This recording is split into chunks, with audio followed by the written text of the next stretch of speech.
My name is Raffaella Balzano, and I am a master's student of Molecular and Industrial Biotechnology from University of Bologna, Italy. I'm working with Professor Salvi of Department of Agriculture in Bologna, and he gave me the opportunity to participate at the HyperRoots project.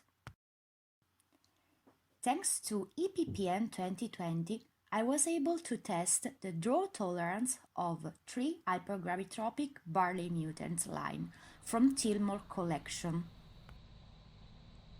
Climate change is a global challenge, and barley is the world's fourth most important cereal crop and is a model species in a cereal genomics and for understanding agricultural response to climate change.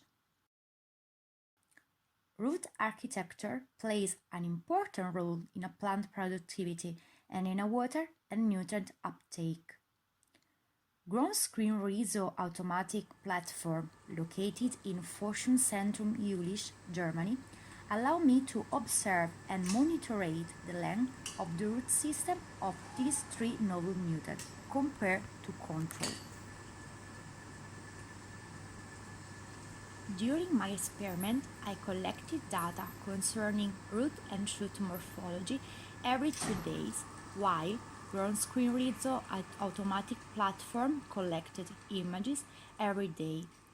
Phenotypic data will be combined to genotypic data, and with this project and future follow-up experiment, we would like to contribute to answering the question if hypergravitropic mutants are more tolerant to drought stress and how their root system contributes to it.